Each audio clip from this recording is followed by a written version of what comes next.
Hi everyone, welcome back to Soujanya channel. ఈరోజు మనం చేసుకోబోయే రెసిపీ కొబ్బరన్నం. ఈ రెసిపీని ఎలా తయారు చేసుకోవాలో ఇప్పుడు చూద్దాం. ముందుగా కొబ్బరన్నం చేయడానికి ఒక కొబ్బరికాయ తీసుకోవాలి. దానిని ముక్కలుగా కట్ చేసుకొని ఒక మిక్సీ జార్లోకి వేసుకొని దానిని మెత్తగా గ్రైండ్ చేసుకోవాలి.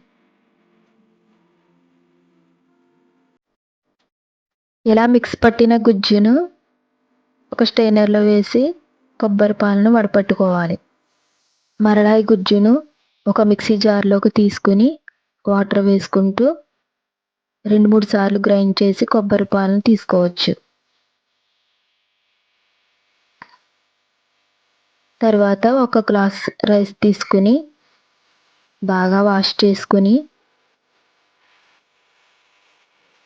పక్కన పెట్టుకోవాలి.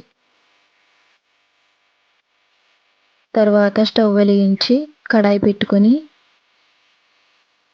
ఒక 3 స్పూన్ల ఆయిల్ వేసుకోవాలి.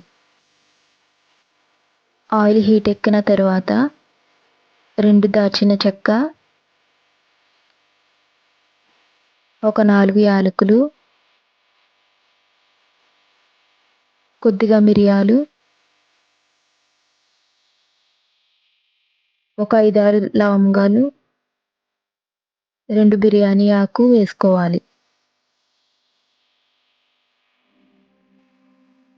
ఇవి ఫ్రై అయిన తర్వాత కట్ చేసి పెట్టుకున్న ఆనియన్, ఒక 4 పచ్చిమిర్చి వేసుకోవాలి.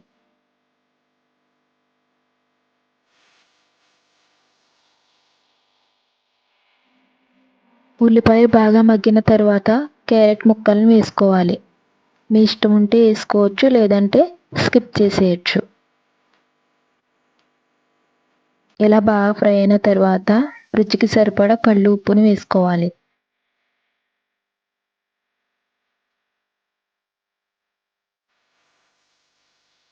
మూత పెట్టేసి ఒక 5 మినిట్స్ మగ్గించుకోవాలి. తర్వాత కొద్దిగా అల్లం వెల్లుల్లి పేస్ట్ వేసుకొని పచ్చివాసన పోయేంత వరకు మగ్గించుకోవాలి. కొద్దిగా కొత్తిమీరను వేసుకోవాలి. తర్వాత రైస్ని వేసుకోవాలి. తర్వాత ఒకసారి కలుపుకొని ఒక గ్లాస్ బియ్యానికి 2 గ్లాసుల కొబ్బరి పాలను వేసుకోవాలి.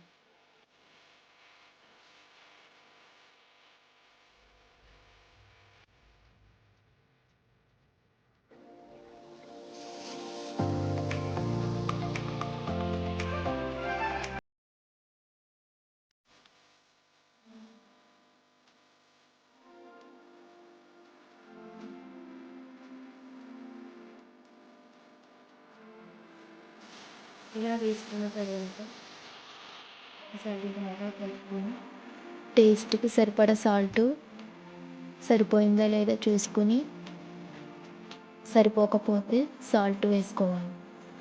నాకైతే నేను వేసిన ఉప్పు సరిపోయింది.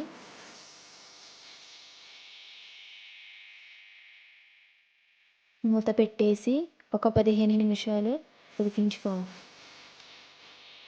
అంతే, చూసారా ఎంత పర్ఫెక్ట్గా ఉందో. కొద్దిగా కొత్తిమీర వేసుకొని గార్నిష్ చేసుకొని ఒక ప్లేట్లోకి వేడివేడిగా సర్వ్ చేసుకుని నైట్ డిన్నర్లోకి చికెన్ గ్రేవీ లేదా పెరుగు రైతా, మటన్ కర్రీ, ఏ కర్రీ వేసుకున్నా చాలా టేస్టీగా ఉంటుంది. లైక్ చేయండి, షేర్ చేయండి, మా ఛానల్ని సబ్స్క్రైబ్ చేసుకోండి. మరిన్ని వీడియోల కోసం మా ఛానల్ని సబ్స్క్రైబ్ చేసుకోండి. Thanks for watching. Have a nice day.